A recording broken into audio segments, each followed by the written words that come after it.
Hello दोस्तों, welcome to AKSD solution. कैसे हैं आप सभी? आई होप आप सभी अच्छे होंगे। सो दोस्तों, जैसा कि आपको पता है, सी प्रोग्रामिंग का ट्यूटोरियल हम देख रहे हैं यहाँ पे, और लास्ट की वीडियो में हमने देखा था फॉर लूप के बारे में। ठीक है गाइस, तो इसी टॉपिक को हम आगे बढ़ाते हुए आज की वीडियो में देखेंगे डू व्हाइल लूप के बारे में। तो बिना टाइम वेस्ट करते हुए स्टार्ट करते हैं। Let's start.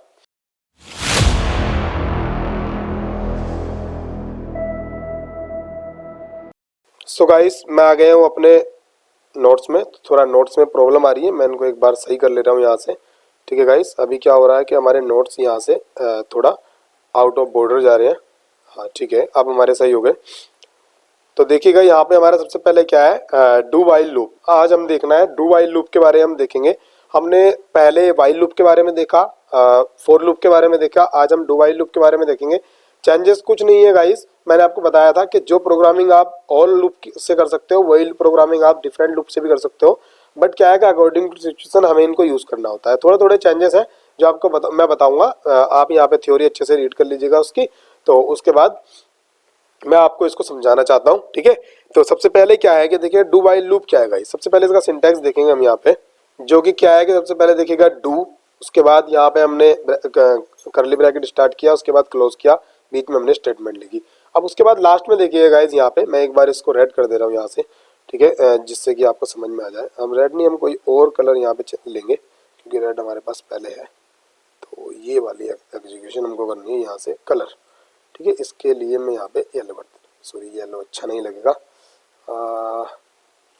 ब्लू। हाँ ठीक है, तो अब हम क्या करेंगे, हाँ देखिए गाइस, अब इसके अंदर क्या हुआ कि सबसे पहले हमने डू लिया, डू के बाद हमने करली ब्रैकेट स्टार्ट किया, उसके बाद क्लोज किया, बीच में स्टेटमेंट आ गई। अब उसके बाद क्या है कि क्लोज के साथ साथ वाइल लूप, वाइल हम लगाएंगे, और उसके बाद यहाँ पे हम क्या करेंगे, यहाँ पे ब्रैकेट हमने लगाया, ब्रैकेट लगा के हमने क्या किया, एक्सप्रेशन को चेक किया, कंडीशन लिखी, और बाद में देखिएगा, देखिए पैरेंथेसिस जैसे ही क्लोज हो रहा है, यहाँ पे क्या है कि यहाँ पे सेमीकोलन आ रहा है। तो गाइज यहाँ पे कुछ चीजें ध्यान रखनी है। ठीक है, डू जो हमारा डू वाइल लूप है, उसके अंदर वो डू और वाइल के कॉम्बिनेशन से बनता है। डू का यूज होता है, उसके बाद करली ब्रैकेट का यूज होता है, उसके बाद करली ब्रैकेट के जस्ट बाद वाइल का यूज करेंगे। फिर यहाँ पैरेंथेसिस के अंदर हम कंडीशन देंगे, कंडीशन के बाद यहाँ पे क्या सेमीकोलन भी देना जरूरी है। ठीक है गाइस, तो अब हम इसको चेक करते हैं। सबसे पहले देखिएगा इनिशियलाइजेशन आएगा। इनिशियलाइजेशन हम कहाँ करते हैं, लूप के पहले करते हैं, इसके डू वाइल लूप के अंदर। उसके बाद स्टेटमेंट होगा, और आपको पता है कि अपडेशन कहाँ होगी, लूप के अंदर होगी, क्योंकि हमें मल्टीपल टाइम अपडेशन होती है। देखिएगा अभी तक मैं आपको ये चीजें बता रहा था कि कौन सी चीज कहाँ पे होती है, बट अब क्या है कि आप अच्छे से पढ़ चुके हैं। लूप डू वाइल लूप बचा है, वो भी आप आज पढ़ लेंगे तो आज के लेक्चर में। तो अब आपको खुद सोचना है कि कौन सी एक्सप्रेशन कहाँ पे आ सकती है, कि कौन इनिशियलाइजेशन कहाँ पे होगा। क्योंकि ये अगर आपको ये अच्छे से क्लियर हो रहा है ना कि आप इसको खुद से आइडेंटिफाई कर पा रहे हो, तो मे भी आपको अच्छे से समझ आ रहा है लूप। तो यहाँ पे अपडेशन इसके अंदर करेंगे, और उसके बाद यहाँ पे हम कंडीशन चेक करेंगे। ठीक है गाइस, इसके अंदर क्या होता है, देखिएगा मैं एक चीज बता दूं कि सबसे पहली चीज हमको ध्यान रखनी है कि लास्ट में वाइल के बाद हम यहाँ पे सेमीकोलन जरूर लगाते हैं, और किसी लूप में हमने सेमीकोलन नहीं लगाया, बट यहाँ पे हमें सेमीकोलन लगाना मैंडेटरी है। ठीक है, उसके बाद ये क्या है, देखिएगा ये इन्होंने लिखा है एग्जीक्यूट एट लीस्ट वंस।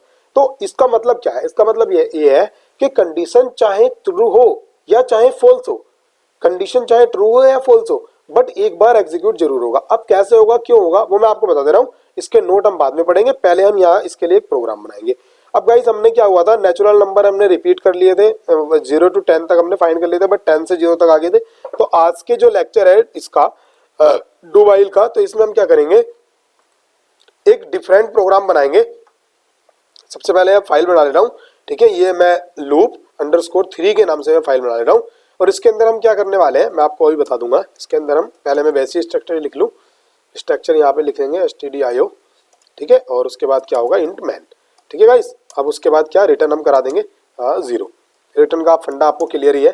तो सबसे पहले इसके अंदर हम क्या प्रोग्राम लिखने वाले हैं, यहाँ पे मैं कमेंट कर दूं। वैसे मैं बता दूं आपको गाइस, आप कमेंट कर लीजिएगा, पहले ही कमेंट कर लिए अगर है यहाँ पे कि हमको क्या प्रोग्राम करना है। ठीक है, write a program to find the sum of digit number. ठीक है, तो यहाँ पे डिजिट के जितने भी नंबर होंगे उनको फाइंड करना। इट मीन्स मैं इनपुट बता भी दूं आपको कैसे लिया जाएगा यहाँ पे, कि मान लीजिएगा उसने 1 to 3 किया, तो इसका एडिशन क्या होगा, इसका एडिशन होगा इसे हमें चलाना कैसे है, इसको हमको ऐसे चलाना कि 1 और +2 और +3, और तो इक्वल में क्या आएगा 6। तो हमें फाइंड करना है कि 1 2 3 का एडिशन फाइंड करना है। तो देखिएगा ये कैसे करेंगे गाइस हम यहाँ पे। अभी इस चीज को देख के आपको कंफ्यूज नहीं हो रहा तो मैं आपको प्रॉपर समझाऊंगा। सबसे पहले हमने इंट एन ले लिया, मान लो डिजिट होगी हमारे पास, या डी आई ले लेते हैं, ठीक है।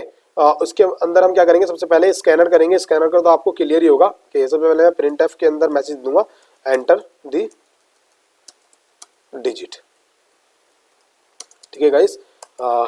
डिजिट दे दिया और उसके बाद मैं यहाँ क्या करूँगा, स्कैनफ के अंदर सबसे पहले मैंने किस में लिया है, ये इंटीजर में लिया है। तो देखिएगा सबसे पहले हम क्या करेंगे, प्रेजेंट टाइप डी और उसके बाद कोमा लगा के एम्परसेंड क्या करेंगे हम डायरेक्टली डी आई, ठीक है गाइस। और उसके बाद अब हमने ये ले लिया है। अब हम क्या करेंगे, अब यहाँ पे हम डू वाइल का यूज करेंगे। सबसे पहले देखिएगा मैंने डू लगाया और उसके बाद मैंने यहाँ पे ये लगाया सबसे पहले, फिर उसके बाद मैं क्या करूँगा वाइल और सॉरी वाइल लिया और उसके बाद यहाँ पे मैं कंडीशन लिखूंगा।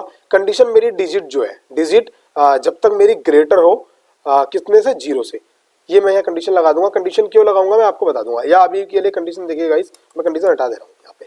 तो अभी मेरा स्ट्रक्चर हो गया किसका, डू वाइल लूप का, ठीक है। सबसे पहले देखिएगा मुझे क्या करना है कि मुझे इसको यहाँ पे मेरे को इसका क्या करना है कि एडिशन निकालना है डिजिट का। तो मान लीजिएगा गाइस यहाँ पे स्टेट मैं बता रहा हूँ कमेंट करके 1 2 3 है। तो सबसे पहले क्या चाहिए देखिएगा मेरे को, सबसे पहले आप देखिएगा अगर मेरे को 3 2 अलग अलग मिल जाए तो मैं क्या इनका एडिशन कर सकता हूँ आराम से। तो 2 मान ली इस डिजिट में से मेरे को कैसे मिलेगा, देखिएगा अगर मैं इसको यहाँ पे मॉडुलो कर दूं कितने से, 10 से, तो आप ध्यान से समझिएगा, अगर मैं 10 से मॉडुलो कर दूं तो अभी आंसर क्या आने वाला है, आंसर रिमाइंडर में क्या बचेगा, 3 बचेगा। उसके बाद सोचिएगा, उसके बाद नेक्स्ट लाइन में अगर मैं 1 2 3 को डिवाइड कर दूं 10 से तो आंसर क्या आने वाला है मेरे पास, आंसर आने वाला है मेरे पास 112। अभी कैसे आने वाला है, क्योंकि आपको पता है कि मॉडुलो से हमें रिमाइंडर मिलता है, बट डिवाइड से हमको क्या मिलता है, डिवाइड से हमको डिवीजन मिलता है, कितने टाइम डिवाइड हुआ था। बट यहाँ इंटीजर के केस में है तो डेसिमल वैल्यू को तो वो छोड़ ही देगा, तो यहाँ पे 12 मिलेगा। अब इसी 12 को अगर मैं दोबारा फिर रिमाइंडर करूंगा, अब यही चीज लूप के अकॉर्डिंग हम क्यों कर रहे हैं, लूप के हेल्प से, क्योंकि मान लीजिएगा इसको ही मैं दोबारा जब इससे करूंगा यहाँ पे, तो पहले मुझे 3 मिला था, बाद में मुझे क्या मिलेगा 12, और यहाँ क्या बचेगा 1। फिर मैं जब लास्ट टाइम पे चेक करूंगा तो यहाँ पे मुझे 1 मिल जाएगा, तो मेरे को 3 2 1 मिल गया, और यहाँ पे क्या आ जाएगा 0। और यहाँ पे चेक हो जाएगा कि जब डी आई जब तक क्या हो, ग्रेटर हो कितने के, 0 के, तो यहाँ पे क्या हो जाए, अगर डी आई 0 हो जाए या 0 से मतलब 0 हो जाए, 0 से छोटा हो जाए, तब ये कंडीशन फॉल्स हो जाए, इट मीन टर्मिनेट हो जाए। तो देखिएगा इसी काम को हम कैसे करेंगे, सबसे पहले मैं यहाँ पे क्या कर ले रहा हूँ, इंट आर ले रहा हूँ, आर इक्वल टू 0, ठीक है। ये मैंने रिमाइंडर ले लिया है एंड मेरे को क्या करना है इसके अंदर, मेरे को इसको क्या निकालना, सम निकालना है। तो एक मैं सम इक्वल टू 0 भी ले लिया मैंने इसके अंदर, ठीक है गाइस। और उसके बाद अभी मैं इसको कर्ली ब्रैकेट लगा सॉरी सेमीकोलन लगा दे रहा हूँ। अब मैं यहाँ क्या करूंगा, मैं रिमाइंडर वाले में पहले मैं इसको ऊपर ले जा रहा हूँ, देखिएगा इस स्टेटमेंट को लिखूंगा। मैंने लिखा r equal to d i modulo अगर मैं 10 कर दे रहा हूँ, ठीक है गाइस। तो देखिएगा रिमाइंडर मिल गया, वही एग्जीक्यूशन जो मैंने यहाँ लिखी थी, ठीक है। इस वाले एग्जीक्यूशन को मैं बेसिक कट करके मैं क्या करूंगा, कट करके मैं यहाँ पे इसके आगे प्रिंट कर दे रहा हूँ, तो आपको अच्छे से समझ में आ जाएगा। अब उसके बाद इसके आगे क्या लिखना है, देखिएगा यहाँ पे मैं क्या लिखूंगा, इसको मैं प्रिंटिंग कैसे कराऊंगा। सबसे पहले सम लिया, सम इक्वल टू सम और प्लस क्या आ जाए, आर आ जाए, रिमाइंडर मेरा। अब इसके बाद क्या हुआ होगा मैं बता दूंगा आपको प्रॉपरली। और यहाँ पे क्या लिखूंगा मैं, यहाँ पे लिखूंगा d i equal to d i divide by 10, d i divide by 10 मैंने यहाँ पे कर दिया, ठीक। अब देखिएगा इसको समझने की कोशिश कीजिएगा। अब यहाँ से क्या हुआ था, सबसे पहले मेरे को 3 मिला, तो सम के अंदर क्या था, 0 था, तो सम प्लस आर बोले तो मतलब 0 प्लस 3, देखिएगा समझिएगा 0 प्लस 3, 0 प्लस 3 कितना हो जाएगा, 3 हो जाएगा। तो जो हमारा सम वेरिएबल है उसके अंदर क्या एंटर होगा, उसके अंदर क्या स्टोर होगा, 3 स्टोर होगा। तो अभी के लिए सम के अंदर 3 हो गया, ठीक है। नीचे वाली लाइन में हम आए, यहाँ पे 123 को मैंने 10 किया, ये 123 मैंने सपोज लिया हुआ है, ठीक है। यहाँ पे 10 से ये किया तो 12 बचा। अब उसके बाद दोबारा फिर जाएगा, दोबारा फिर यहाँ पे आगे उसने क्या किया, अभी 12 के लिए तो अभी 12 के लिए किया, तो अब यहाँ से क्या बचा, 2 बचा। तो देखिएगा अब यहाँ से 2 बचा, तो अब इसके अंदर क्या था, अभी इसके अंदर यहाँ पे क्या था, 3 तो था, तो 3 हमारा कहाँ पे, यहाँ जाएगा, और यहाँ पे क्या आ जाएगा, यहाँ पे अभी हमारा रिमाइंडर में क्या आया था, 2 आया था, तो 2। तो अब आंसर कितना आया, आंसर आया हमारे पास 3 + 2 इक्वल टू हमारे पास आया था अब आ गया हमारे पास 5। तो अब नीचे वाले ये जो डिवाइड होगा ये कितना होगा, 12 होगा 10 से डिवाइड, तो आंसर कितना आएगा, आंसर आएगा 1। उसके बाद 1 चेक किया कि 1 क्या ग्रेटर है 0 से, यस 1 ग्रेटर है 0 से। तो उसके बाद क्या हुआ, यहाँ जाके यहाँ देखिएगा 1 आ जाएगा, तो आर में डी आई क्या हो गया था, डी आई 1 हो गया था, क्योंकि यहाँ से स्टोर हो रही है वैल्यू डी आई के अंदर, ठीक है। तो एक्चुअल वैल्यू क्या होगी डी आई की 1 होगी। 1 10 से डिवाइड हुआ, आंसर कितना आया, रिमाइंडर हमारा आया 1, और उसके बाद क्या हुआ, रिमाइंडर 1 आया। तो अब क्या हो जाएगा यहाँ पे, ध्यान से देखना, यहाँ पे 5 में प्लस क्या होगा 1 होगा, तो इक्वल में क्या आ गया 6 हो गया। ठीक है गाइस, 6 हो गया। और उसके बाद क्या हुआ, यहाँ पे अभी हमारा क्या बचा था, डीआई के अंदर 1 बचा था, 1 को 10 से डिवाइड करोगे तो ध्यान रखना क्या आएगा, 0 पॉइंट समथिंग आएगा, 0 पॉइंट समथिंग, मान लीजिएगा 0 पॉइंट समथिंग आएगा। तो 0 पॉइंट समथिंग हम कुछ लिख ही नहीं रहे, तो अब क्या हुआ, डीआई की वैल्यू 0 हो गई। ठीक है, अब इंटीजर में है तो इंटीजर में क्या होगा, 0 की वैल्यू छोड़ देगा, तो 0 की इक्वल होगी, कंडीशन इज क्या होगी, फॉल्स। तो इसके अंदर वैल्यू कितनी हो गई, एडिशन आ गए, सम के अंदर एडिशन वैल्यू कितनी हो गई, 6 आ गई। तो अब हम क्या करेंगे, यहाँ पे डायरेक्टली हम क्या है, यहाँ पे प्रिंट एफ लिखेंगे, और प्रिंट एफ क्या लिखेंगे, सम ऑफ डिजिट, डिजिट सबसे पहले डिजिट कराएंगे हम यहाँ पे, डिजिट को प्रिंट कराएंगे। तो प्रेजेंट टाइप डी, पहले सॉरी ऐसे लिख देते हैं हम इसको, डिजिट ये हो गई हमारी, और उसके बाद हम लिखेंगे स्लैश एन लगा के, यहाँ लिखेंगे सम।